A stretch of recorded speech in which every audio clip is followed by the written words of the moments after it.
Bonjour tout le monde. Alors aujourd'hui, petite vidéo rapide concernant le matos que j'ai amené là pour mon dernier voyage là, qui s'est terminé avant-hier sur le parcours de Ride des Trois Parcs de Ride Bike 11 et du Grand Tour de Lozère de Hors Trace Aventure. Voilà, j'ai pas encore déballé, je vais vous présenter un peu tout ce que j'ai amené avec moi durant ces 10 jours là de voyage. Bon, en gros, je suis parti dans une configuration avec sacoche de selle, petite sacoche de cadre, guidon et les deux portes paquets Blackburn sur le devant. Voilà, qui m'a permis d'emmener un petit peu plus d'affaires que d'habitude.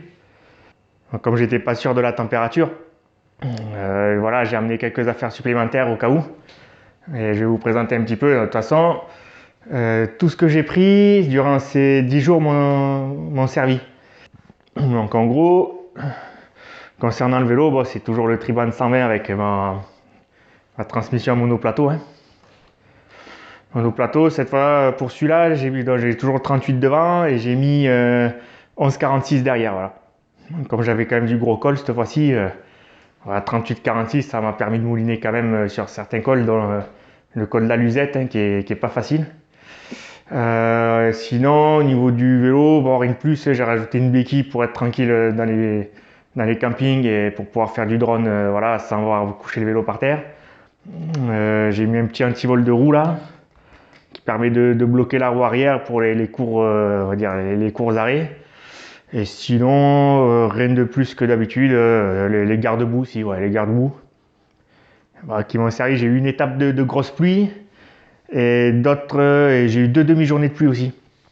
Donc c'est clair que c'est avantageux, au moins ça permet au vélo de ne pas être trop sale et de ne pas avoir trop de trucs qui s'accrochent voilà, au niveau du vélo.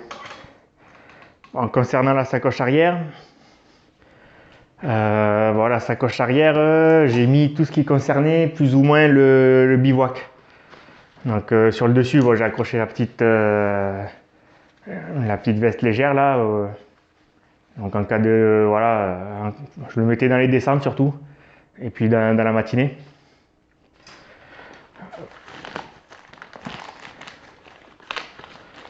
J'avais la petite couverture de survie, un antivol en U, qui est un peu plus léger que celui que j'avais avant.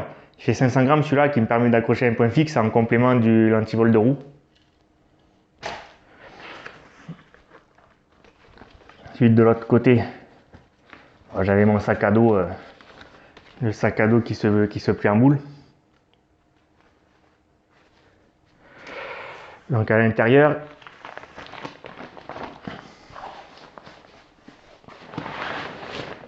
toujours la tente monoplace donc Nature Hike Vic, qui est vraiment top. Même si c'est une place, on a quand même beaucoup de place à l'intérieur.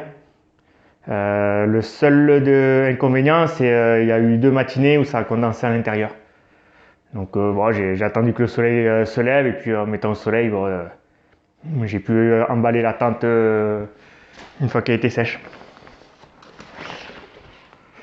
J'avais pris un hamac cette fois-ci, même si c'est pas forcément une grande voilà, utilité, mais bon, comme ça restait quand même un voyage loisir et que j'allais être dans des endroits voilà, au bord de rivières, des choses comme ça. Donc c'est clair que le hamac c'est quand même sympa si tu veux voilà, te reposer là dans l'après-midi. Ensuite j'avais le matelas, donc, matelas Fort Class Decathlon en taille XL, étant donné que bon il restait que celui-là quand enfin j'ai attendu le L mais il était en rupture, donc bon tant pis, j'ai pris le XL qui a l'avantage quand même d'être plus large sur les côtés. Donc j'étais super à l'aise dessus. C'était un bon matelas, ouais.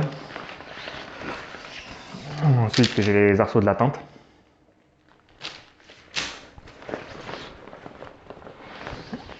J'avais la serviette microfibre.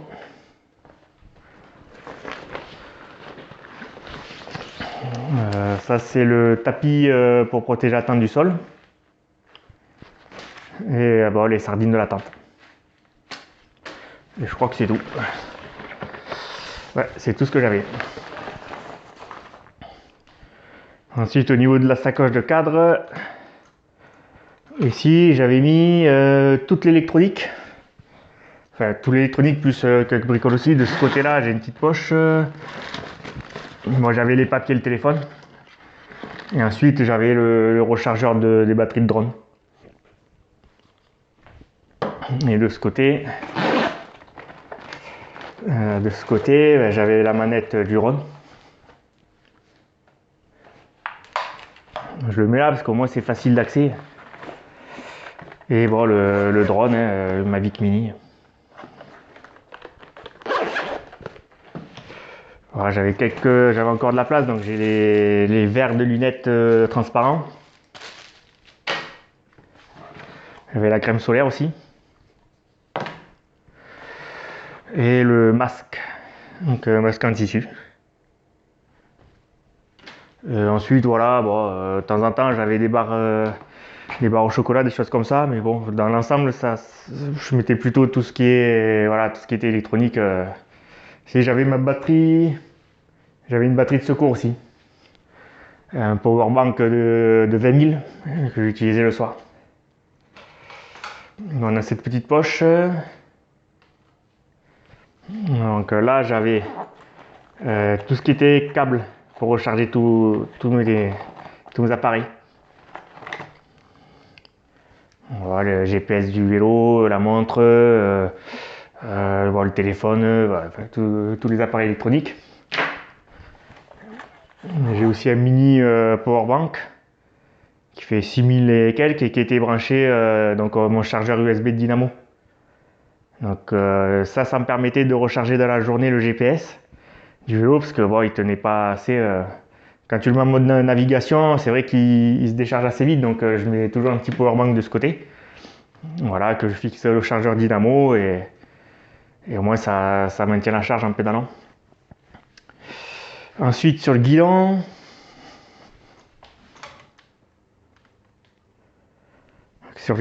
j'avais la caméra que j'utilisais là et qui était fixée donc à sa perche. Donc j'ai le chargeur USB ici, j'ai un support de téléphone et un support de la manette du drone. En gros, sur le guidon, et puis dans le paquet ici, j'avais en gros tout ce qui était couchage et les sandales aussi. Donc là j'ai les sandales, j'ai pris des sandales de ce genre, des North Face, qui sont assez confort et puis au moins il y a des sangles, donc ça permet comme j'avais que ces chaussures là, j'avais les chaussures de vélo plus ça, et au moins s'il fait froid tu peux mettre des chaussettes et ça gêne pas comparé à des tongs. Ensuite à l'intérieur j'avais un autre sac étanche où là j'ai le sac de couchage. Enfin, j'ai d'abord l'oreiller, ensuite j'ai le sac de couchage, donc un Décathlon 15 degrés, bon, qui a été limite quoi. Quand j'étais en Lozère, il faisait jusqu'à 5 degrés la nuit et bon, ouais, c'était un peu juste pour certaines nuits quoi. Et ensuite j'ai un sursac de couchage que j'ai acheté quand je suis parti en Islande et qui est vraiment top. Étant donné que ça permet de ne pas mouiller le sac de couchage si jamais il pleut, voilà, quand on sort de la tente, on est toujours mouillé et au moins ça protège. Et je trouve que ça garde une chouillette de plus la chaleur aussi. On a un peu moins froid avec ça, mais bon, même si c'est pas prévu pour. Donc maintenant, dans les deux sacs avant, alors ça c'est les sacs ET8 de chez Decathlon à 10 € le 5 litres, qui sont hyper étanches, qui sont étanches à 100%, hein, et qui est vraiment pas mal. C'est la première fois que je partais avec des paquets comme ça. Donc c'est vrai que c'est quelque chose que je vais garder certainement. Donc c'est fixé avec le support Blackburn. Et bon, je vous montrerai une fois que j'enlève, mais en gros j'ai mis une vis et deux riselants et bon, ça a tenu nickel. Hein. Et là-dedans j'avais les vêtements. Donc j'avais un côté vêtements, on va dire, de tous les jours, et un côté vêtements plutôt chaud et des vêtements un peu en supplément quoi, disons. Donc dans celui-là, je sais plus ce que j'ai mis.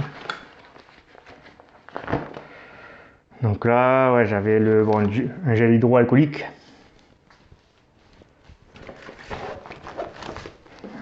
J'ai la trousse de toilette avec tout ce qu'il faut pour se laver, brosser les dents, tout ça.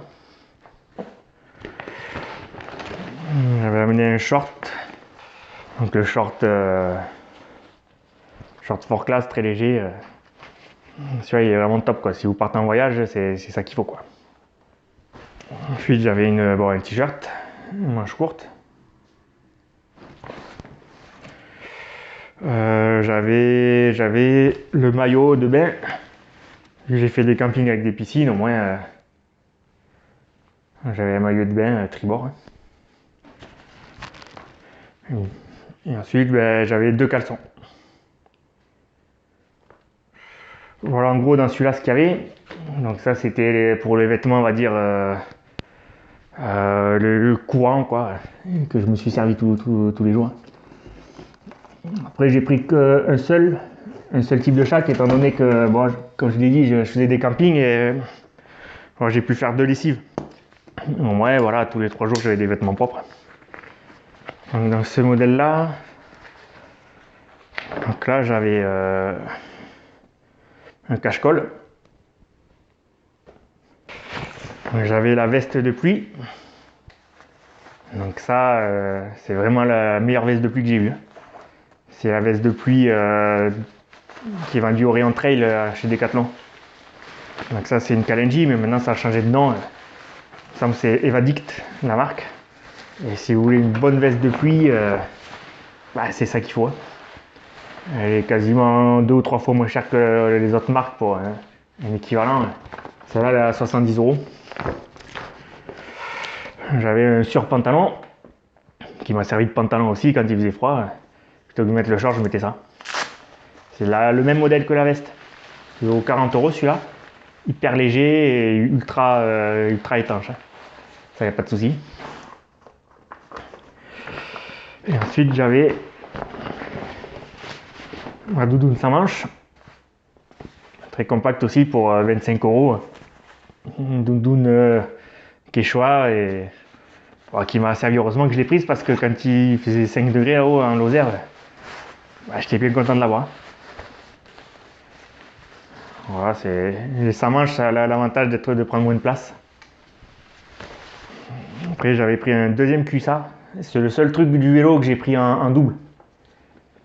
Voilà, un deuxième cuissard pour rouler. Tu vois, c'est le Triban. J'ai un Asos et un Triban. Ensuite, j'ai un t-shirt, un t-shirt manche longue en laine mérino. Ok, j'étais content d'avoir aussi en Lozère là-haut. Et une deuxième paire de chaussettes supplémentaires. Voilà. Ça, j'avais une chaussette pour le vélo, une chaussette pour le soir. Donc voilà en gros ce que j'avais amené avec moi, sans compter les petites bricoles comme la boîte à outils en dessous, la boîte à outils où je mets les mêmes choses que d'habitude, et des monte-pneus, et des rive-chaînes, tout ça. Et voilà en gros ce que j'avais pour 10 jours. Donc comme j'ai dit, tout m'a été utile, j'ai rien pris pour tout ce que j'ai pris a été utilisé. Donc voilà, le vélo nickel, il n'y a pas eu de problème particulier. Heureusement que j'avais le pignon de 46 à l'arrière là. Pour 2-3 cols, ça m'a bien servi. Et voilà, les cages Blackburn que je vous disais. Voilà les cages Blackburn ici. Donc fixées avec une vis et 2 riselants. Et du coup, c'est super solide quoi. Voilà, avec les poches de canot et kayak, ça fait un bon ensemble étanche. Donc peut-être que pour des sorties vraiment plus légères, je mettrais ça plutôt que d'avoir une sacoche sur le guidon. Peut-être je peux mettre sacoche selle et les 2 sacoches devant, et bon, ça me fera ce qu'il faut quoi. Donc voilà, petite présentation de mon matos de mon dernier voyage. Voilà, j'espère que ça pourra donner des idées à certains d'entre vous, et bon, je vous dis à bientôt pour une autre vidéo. Allez, ciao!